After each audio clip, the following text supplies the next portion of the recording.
ये कहानी उस महान आत्मा की है जो पैदा तो संघर्षपूर्ण जीवन में हुआ, परंतु अपनी कठिनाइयों से कभी भागा नहीं। ये कथा उस संत की है जिसके पास सब कुछ होते हुए भी किसी बात का अभिमान नहीं किया। ये कहानी उस योद्धा की है जिसका जन्म तो संघर्षों में हुआ, परंतु समापन कभी ना खत्म होने वाले आदर्श के साथ हुआ। उन्होंने अपने साथ साथ बहुत से लोगों के संघर्षों का समाधान किया। यह वृत्तांत उसे फकीर का है जिसके पास सब कुछ होते हुए भी धन से कभी प्रेम नहीं किया। यह वृत्तांत उस व्यापारी का भी है जिसने आर्थिक क्षेत्र में शून्य से लेकर शिखर तक का सफर तय किया। यह गाथा उस जननायक की है जिसने पार्टी का कार्यकर्ता रहकर कभी किसी पद से नहीं, अपनी पार्टी के सिद्धांतों से प्रेम किया। यह गाथा उस रहनुमा की भी है जिसने अपने कर्मों से बहुत से लोगों को राह दिखाई। यह कहानी उस महान नायक की है जिसने पार्टी में शून्य से लेकर अनंत ऊंचाई तक का सफर तय किया। आपके सिद्धांतों में से एक सिद्धांत यह भी था कि सत्य और निष्ठा के साथ अपने कार्यों में संलग्न रहो। तो आज मैं स्वर्गीय श्री चेतन गुप्ता जी के सिद्धांतों का पालन करते हुए उनकी इस जीवन यात्रा से आपका परिचय करा रहा हूं। 22 सितंबर 1956 को श्रीमान राजेश गुप्ता एवं श्रीमती सुशीला देवी जी के यहाँ एक प्रकाश पुंज ने जन्म लिया। आपके बचपन का नाम दीपक रखा गया। हम बच्चों की तरह वह भी पले बड़े, परंतु कहा जाता है कि पूत के पैर पालने में ही दिख जाते हैं, अर्थात बचपन के कार्यकलापों से बच्चे की मानसिकता का काफी हद तक पता चल जाता है। ऐसा ही इनके बारे में भी हुआ। अपनी माताजी से विनयशीलता, व्यवहार कुशलता, सेवा भाव जैसे गुणों को अपनाकर यह बच्चा अपने जीवन के सपने देखने लगा। अपनी माताजी से इन्होंने ईश्वर प्रेम, दया भाव जैसे गुणों को अपनाया। अपने पिताजी से संघर्ष, त्याग, जीव प्रेम आदि गुणों की प्रेरणा को आत्मसात करते हुए इन्होंने अपनी प्रारंभिक शिक्षा प्राथमिक विद्यालय चौक अमरोहा से प्राप्त की। अपने गुरुजन थान सिंह जी से तख्ती एवं सेठे की कलम से अपनी प्रारंभिक शिक्षा को हासिल करते हुए योग व्यायाम को अपने दैनिक जीवन में उतारने वाला यह विद्यार्थी स्वयंसेवक संघ की मूल दीक्षा नमस्ते सदा वत्सले मातृभूमि को अंतरात्मा में समाहित कर लेता है और बचपन से ही संघ के आदर्शों को अपना आदर्श बना लेता है। हिंदवः सहोदरा सर्वेहन हिंदू पतितो भवेत मम दीक्षा हिंदू रक्षा मम मंत्र समानता, अर्थात सभी हिंदू सहोदर भाई हैं, कोई भी हिंदू पतित नहीं हो सकता। मेरी दीक्षा ही हिंदू रक्षा है और मेरा मंत्र समानता का मंत्र है। कक्षा 6 के लिए आपने जगदीश शरण हिंदू इंटर कॉलेज में प्रवेश लिया। उस समय घर की आर्थिक स्थिति कमजोर थी, परंतु इस विचार के साथ ही ना कोई साथ हो तुम, अकेले चलो तुम, सफलता तुम्हारे कदम चूम लेगी, यह आगे ही बढ़ते चले गए। इस संग गीत को गुनगुनाते हुए मां भारती का यह महान सपूत दिन में पढ़ाई और शाम को नौकरी करते हुए अपने संघर्ष के दिनों को प्रारंभ करता है। आपका ईश्वर पर अटूट विश्वास तो था ही, परंतु कार्य सभी कर्म योगी के थे। दिन में विद्यालय और शाम में होटल में नौकरी करना उनकी जीवटता को दर्शाता है। अपने संघर्ष के द्वारा इन्होंने स्काउट गाइड में बेहतरीन प्रदर्शन किया, जिसके लिए इन्हें 12 दिसंबर 1974 को महामहिम राष्ट्रपति फखरुद्दीन अली साहब द्वारा पुरस्कृत भी किया गया। मशहूर शायर वसीम बरेलवी कि ये पंक्तियां जहां रहो वहीं रोशनी जुटाएगा, किसी चिराग का अपना मक्का नहीं होता, इन पर ही चरितार्थ होती है। पर यारों के यार, समाज के लिए चिंतनशील यह भारत माता का पुत्र अपनी इंटरमीडिएट की परीक्षा के बाद आगे की पढ़ाई के लिए 1977 में हिंदू कॉलेज मुरादाबाद में प्रवेश लेता है और अपने बीकॉम के दोस्तों के सुझाव से 1978 में क्लास रिप्रेजेंटेटिव का चुनाव लड़ते हैं, जिसमें उन्होंने शानदार जीत हासिल की। इसके बाद तो चुनावों के प्रबंधन में भी भागीदारी करने लगे। इस योजनाकार ने जीवन पर्यंत संघ की विचारधारा एवं जननी जन्मभूमिश्चय स्वर्गाधिपति गरिसी का पालन किया। लगातार अपने मित्रों, सहजनों, परिवारजनों के साथ सुख दुख में हर समय खड़े रहे। ये शूरवीर सुबह ट्रेन से मुरादाबाद एवं विद्यालय के बाद शाम को आकर कभी इंजन वालों के यहाँ नौकरी, कभी राशन की दुकान में नौकरी करके अपनी संघर्ष यात्रा को जारी रखते हैं।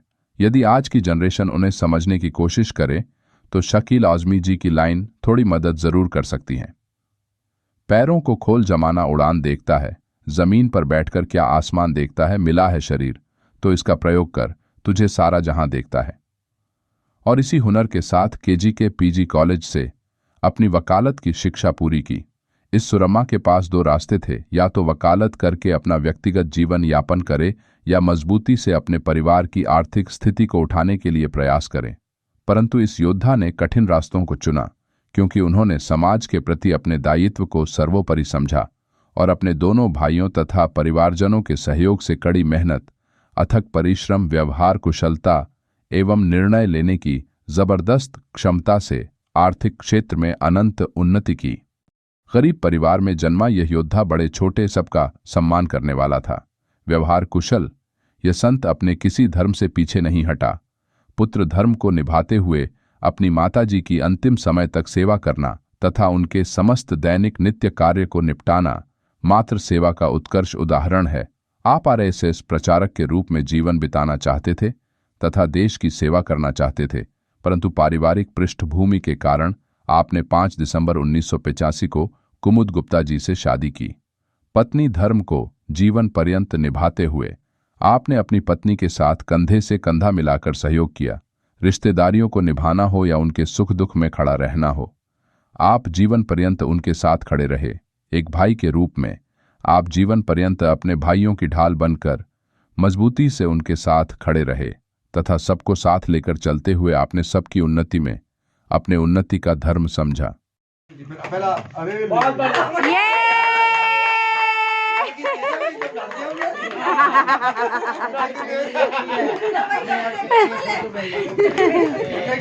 Happy Father's Day! Happy Father's Day! Happy Father's Day! एक पिता के रूप में आपने अपने सभी बच्चों को अच्छी शिक्षा दिलाई और उनके आगे बढ़ने का मार्ग प्रशस्त किया। दहेज न लेकर आपने समाज के लिए प्रेरणा प्रस्तुत की। आपने अपनी बहू को भी बेटी समझा। शादी के बाद कभी पिता की कमी महसूस न होने दी।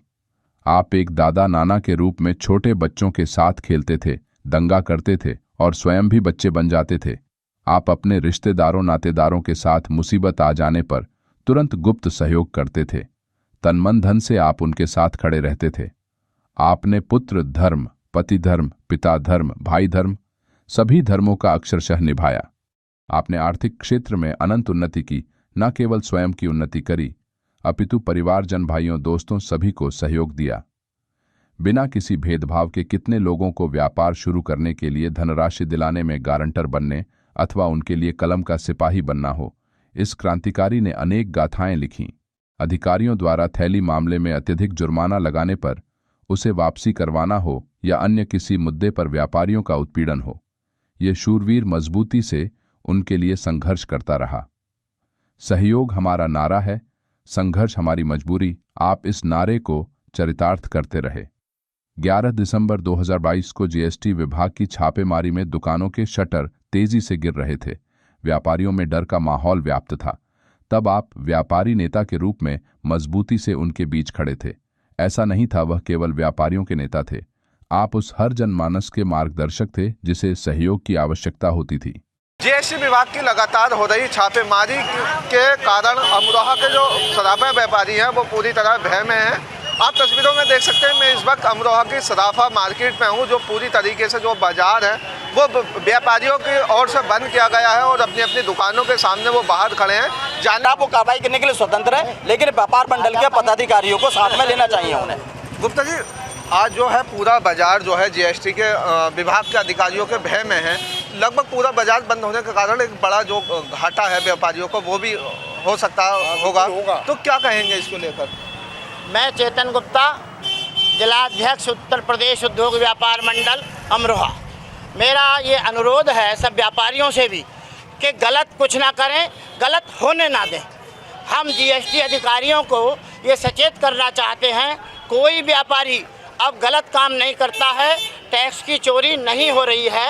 यदि उन्हें कोई शंका है कहीं आएँ, व्यापार मंडल के पदाधिकारियों को साथ लें और चलें। हम सर्वे कराएंगे, हम उन्हें विरोध नहीं करेंगे, लेकिन इस तरीके से भय युक्त वातावरण बना देने से सरकार की छवि खराब हो रही है। हमारा अनुरोध है जीएसटी अधिकारियों से भी और शासन से भी हम कह रहे हैं ये बात कि कभी भी इस तरीके का व्यापारी का उत्पीड़न सहन नहीं होगा। इन व्यापारियों को समझाइए जो भ्रष्ट हैं तनख्वाह 50,000, खर्चा इनका 2 लाख। इन्हें समझाइए अधिकारियों को। हम व्यापारी ईमानदारी से काम कर रहे हैं और हमारा उत्पीड़न बंद कीजिए, नहीं तो व्यापारी बंद करके दुकान सड़कों पे आ जाएगा। कैसे मिलेगा जीएसटी? जीएसटी से पूरा देश चल रहा है, जीएसटी व्यापारी दे रहा है, हर महीने बढ़ के जीएसटी आ रही है, फिर परेशानी व्यापारी को नहीं होने देंगे। हम व्यापारियों के साथ हैं, व्यापारी उत्पीड़न बर्दाश्त नहीं किया जाएगा। अधिकारी लगाम लगा के रखें, अपने में रहें, बंदिश में रहें। अगर किसी को कोई शंका है किसी दुकान पे, चलें, हम व्यापार मंडल के पदाधिकारी पूरा सर्वे कराएंगे, किसी दुकानदार को पीड़ित नहीं होने देंगे, उत्पीड़न उसका नहीं होने देंगे। ये हमारा अनुरोध है। तो स्वच्छ राजनीति के प्रतीक आपने 1988 में मोहल्ला चौक से सभासद का चुनाव लड़ा और मजबूती से जीता। मोहल्ले में अनेक विकास कार्य किए, ईमानदारी से बहुत से ऐसे कार्य किए जो शायद आपसे पहले संभव न हुए थे। मोहल्ले की उन्नति के लिए आकस्मिक युवा मृत्यु को देखते हुए सामूहिक वार्षिक महामृत्युंजय का आयोजन कराना शुरू कर दिया। आप प्रत्येक व्यक्ति की भलाई के लिए सोचते थे। 1988 की वह घटना जिसने बड़े बड़े लोगों को आश्चर्यचकित कर दिया। आपने नगर पालिका अध्यक्ष के चुनाव में बाबू मकबूल साहब के लाखों रुपए के प्रस्ताव को यह कहते हुए ठुकरा दिया कि मुझे मेरे वजन के बराबर सोने से भी तोलोगे तब भी आप इस स्वयंसेवक को नहीं खरीद सकते। आपका तो जन्म ही निस्वार्थ समाज की सेवा के लिए हुआ था। संगठन गड़े चलो, सुपंथ पर बड़े चलो भला हो, जिसमें देश का वह काम सब किए चलो। यह आपकी विचारधारा का मूल मंत्र था। 1993 में आपने बड़ा बाजार से रिकॉर्ड मतों से फिर से भारतीय जनता पार्टी से सभासद का चुनाव जीता और आपका सबका साथ सबका विकास का मिशन जारी रहा। 2001 में आपने भारतीय जनता पार्टी के नगर अध्यक्ष पद को सुशोभित किया। अन्याय के खिलाफ कभी न झुकने वाले इस स्वाभिमानी सिपाही ने 2002 में एक गरीब माली की जमीन पर कब्जा होता देखकर सीओ श्रीमान रघुवीर लाल से भिड़ने में देरी नहीं लगाई। आदरणीय स्वर्गीय डॉक्टर हरिओम अग्रवाल साहब तथा अन्य लोगों के सहयोग से इस मुद्दे पर सड़क से विधानसभा तक संघर्ष किया। उनके जीवन वृतांत की कुछ और झलकियों पर नजर डालते हैं। स्वाभिमान की लड़ाई में कबड्डी प्रेमी इस मानव ने सीजेएम नीरज निगम जी से संघर्ष में देरी न लगाई। आप कागज के पक्के थे तथा वाक्पटुता और दूरदर्शिता में आपको महारत हासिल थी। स्वाभिमान की लड़ाई में कबड्डी प्रेमी इस मानव ने सीजेएम नीरज निगम जी से संघर्ष में देरी न लगाई तथा आपने वहां भी हार नहीं मानी। आप कागज के पक्के थे तथा वाक्पटुता और दूरदर्शिता में आपको महारत हासिल थी। आप जिला बनाने की लड़ाई में 2 दिन जेल में भी गए। आपने जनवरी 2008 से फरवरी 2011 तक जेएस हिंदू डिग्री कॉलेज के मंत्री पद का कार्यभार संभाला। डिग्री कॉलेज में आपने समाज सेवा के रूप में कई गरीब विद्यार्थियों की फीस माफ की। साथ ही कॉलेज प्रांगण में आपने मां सरस्वती की मूर्ति स्थापित कराकर उसको महका दिया। आपके कार्यकाल से पहले सेल्फ फाइनेंस कर्मचारियों और अध्यापकों को पूरे साल का वेतन नहीं मिलता था। आपने उनको 12 महीने का वेतन दिलवाने में महत्वपूर्ण योगदान दिया। आपके कार्यकाल से उनका पीएफ कटना भी शुरू हो गया। आपने विज्ञान संकाय के उत्थान में महत्वपूर्ण योगदान दिया। डिग्री कॉलेज में बिजली की समस्या को दूर करने के लिए ट्रांसफार्मर लगवाना हो या साहू साहब की जन्म शताब्दी समारोह को बड़े स्तर पर मनाना हो, इस निस्वार्थ कर्मयोगी ने डिग्री कॉलेज में अनंत सुधार किए। आप अंबेडकर साहब के उन विचारों से भी प्रभावित थे जिसमें उन्होंने कहा था, शिक्षा वह शेरनी का दूध है जो पिएगा दहाड़ेगा ही। अब जीवन प्रयत्न एक ही विचारधारा से जुड़े रहे। आप कभी राष्ट्रीय स्वयंसेवक संघ की विचारधारा से हटे नहीं। सत्ता आई सत्ता गई, आपका एक ही सोचना था, भाजपा ही देश की सच्ची हितैषी है। भाजपा आपके लिए मां थी। आप जीवन पर्यंत अपनी मां की निस्वार्थ भाव से सेवा करते रहे। आप तन मन धन से अपनी मां के साथ थे। आपको अपने सनातनी होने पर अत्यंत गर्व था, परंतु आप सनातनी होने का मूल मंत्र वसुधैव कुटुंबकम का भी पालन करते थे। आपको अपने धर्म पर अटूट विश्वास होते हुए भी विरोधियों से ईर्ष्या नहीं होती थी। सब धर्मों को साथ लेकर चलने की आप में अद्भुत क्षमता थी। वाक्पटुता और तीव्र बुद्धि के धनी आप अनेक विवादों का निपटारा तो अपनी वाणी से ही कर देते थे। Happy birthday to you, happy birthday Modi ji, happy birthday Modi ji, happy birthday मोयू। Happy birthday Modi ji. आज 72 साल के हो गए मोदी जी। ईश्वर उन्हें लंबी उम्र प्रदान करे, इसकी सब हम कल्पना करते हैं। भारत को आगे बढ़ाने में मोदी जी का जो योगदान रहा, आज तक किसी का नहीं रहा। विश्व में मोदी जी ने नंबर बढ़ा दिए, सबका सम्मान बढ़ाया, भारतवासी का सम्मान बढ़ाया। आपको अमरोहा का प्रत्येक व्यक्ति अपना समझता था और कहता था कि चेतन जी मेरे भाई हैं, बंधु हैं और चेतन जी से मेरे प्रगाढ़ संबंध है। आप 1999 से 2014 तक कोषाध्यक्ष तथा 2014 से वर्तमान समय तक आप सरस्वती शिशु मंदिर के अध्यक्ष थे। छात्रों की संख्या बढ़ाने में सहयोग करना हो या उसके लिए जमीन खरीदने में सहयोग करना हो, आपका प्रयास सरस्वती शिशु मंदिर को ऊंचाइयों पर ले जाने का था। आप 2017 से 2022 तक नगर पालिका के नामित सभासद रहे। आपने नगर पालिका के 10,000 रुपए के मासिक प्रस्ताव को यह कहते हुए ठुकरा दिया कि मुझे देने वाला ईश्वर बैठा है, मैं आपसे क्यों मांगूं। आपने राजनीति में ईमानदारी के उच्च कीर्तिमान स्थापित किए। यह कहानी उस गुप्त समाज सेवी की है जिसका निस्वार्थ सेवा भावना का संकल्प जीवन पर्यंत चलता रहा। आप साधारण से दिखने वाले असाधारण आदमी थे। आपका प्रेम मानवता से था। अपने आसपास रहने वाले जीव जंतुओं से भी आप प्रेम करते थे। रास्ते पर कुत्ते के चोट लग जाने पर दवाई लाना हो या रोज बंदरों की नित्य भूख को शांत करना हो, यह आपके दैनिक कार्यों में शामिल था। आपका प्रेम मानवता से था। कोई चलता पद चिन्हों पर कोई पद चिन्ह बनाता है, बस वही सुरमा वीर पुरुष धरती पर पूजा जाता है। खिला दो आजा, इसे खिला दो भैया। ये रिया बाबू, रांश बाबू खिला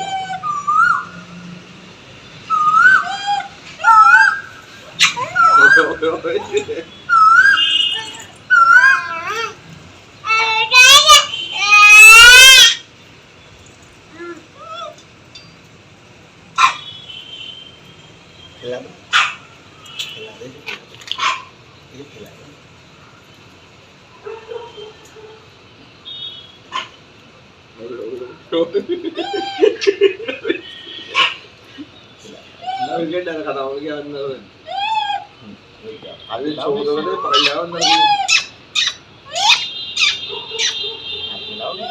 हाँ,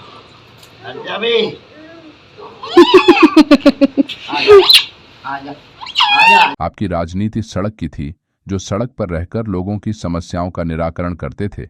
आप गुप्त समाज सेवी थे, जो दूसरों की समस्याओं को अपनी समस्या मानकर निस्वार्थ भाव से सेवा में लगे रहते थे। कोरोना काल में आपने लोगों की अत्यंत सेवा की। जीवन में कुछ करना हो तो मन को मारे मत बैठो, आगे आगे बढ़ना हो तो हिम्मत हारे मत बैठो। चलने वाला मंजिल पाता, बैठा पीछे रहता है। ठहरा पानी सड़ने लगता, बहता निर्मल होता है। पाओ मिले चलने की खातिर, पाओ पसारे मत बैठो। आगे आगे बढ़ना हो तो हिम्मत हारे मत बैठो, हिम्मत हारे मत बैठो। मोदी जी के आह्वान पर आपने अपने कर्मचारियों को कोरोना काल में भी बिना काम किए पूर्ण वेतन दिया। 2021 में मानवता की सेवा करते हुए आप स्वयं कोरोना की चपेट में आ गए, परंतु आपके अदम्य साहस और अपने ईश्वर पर अटूट विश्वास के कारण इस स्वयंसेवक ने यह जंग भी जीत ली। 2021 के कोरोना के बाद आपके स्वास्थ्य में काफी गिरावट आ गई, परंतु आपकी सेवा करने का संकल्प निरंतर जारी रहा। आपने एक संत की भांति जीवन जिया और मृत्यु को भी एक संत की भांति ही प्राप्त किया। राम मंदिर निर्माण के लिए निकाली गई शोभा यात्रा के दौरान सभी मंदिरों में दर्शन करते हुए तथा सभी प्रियजनों को अपना आशीर्वाद देते हुए अपने राम का नाम लेते हुए अपनी अंतिम सांस ली और स्वर्ग को प्राप्त किया। के बीच से जो शोभा यात्रा निकल रही है, 22 जनवरी को भगवान श्री राम की प्राण प्रतिष्ठा अयोध्या में होगी। भगवान श्री राम का भव्य मंदिर बनकर तैयार हो चुका है। ये वर्णन उस ईश्वर के दूत का था जिसके आत्मा से परमात्मा के मिलन में आस्थाओं का जन सैलाब उमड़ पड़ा।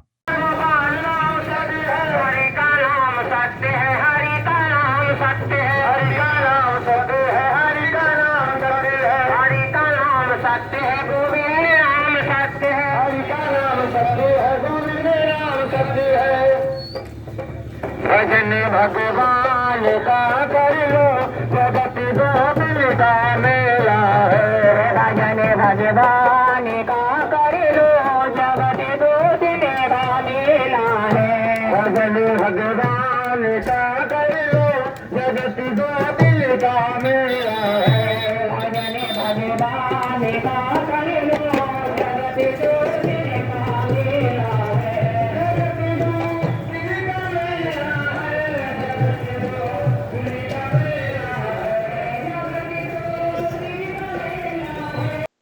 आपके जीवन चरित्र को दिखाती हुई एक समर्पित कविता। हार नहीं मानूंगा, रार नहीं ठानूंगा, जीतूंगा हर युद्ध को, पर अहंकार नहीं मानूंगा। राजनीति के शिखर पर स्वच्छता के पद चिन्ह छोड़ जाऊंगा। सिद्धांतों से सींची गई मिट्टी में हर दिल पे अपनी छाप छोड़ जाऊंगा।